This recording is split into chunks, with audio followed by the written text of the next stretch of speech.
When I built a simple wooden fence, Karen called 911 claiming it was a crime. But what happened in court left her humiliated and the entire neighborhood cheering.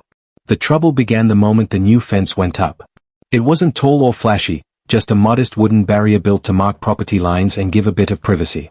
For the homeowner, it was a weekend project, finished with care and approved by the city's guidelines. To most neighbors, it looked neat and practical. But to Karen, it was a crime against the neighborhood itself.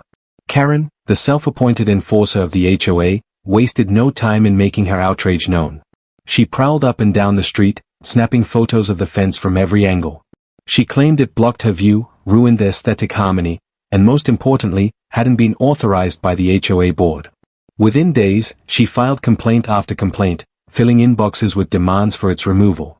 But when her complaints didn't get the result she wanted, Karen escalated.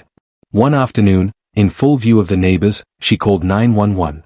With exaggerated urgency, she claimed that the fence was illegal, that it posed some kind of threat, and that immediate action was needed.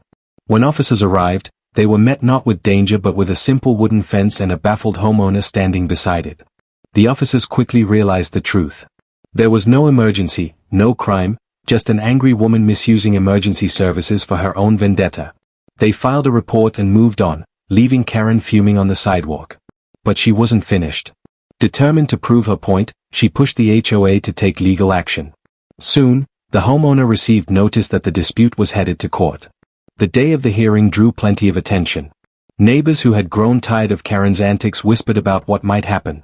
Inside the courtroom, the homeowner presented permits and documentation, showing that the fence was fully compliant with city codes. The evidence was clear and straightforward. Karen, however, argued with the same fire she showed on the street.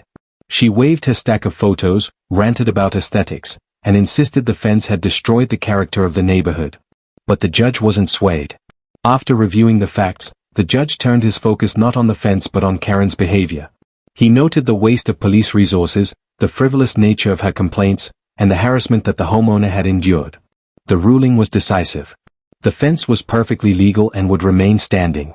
The HOA was ordered to revise its policies to prevent further abuse of authority. And Karen, the driving force behind the fiasco, was reprimanded in open court for her misuse of 911 and her harassment of a neighbor. For the homeowner, it was vindication. The fence stood tall as a symbol of patience rewarded and justice delivered. For Karen, it was a public defeat she could never spin into victory.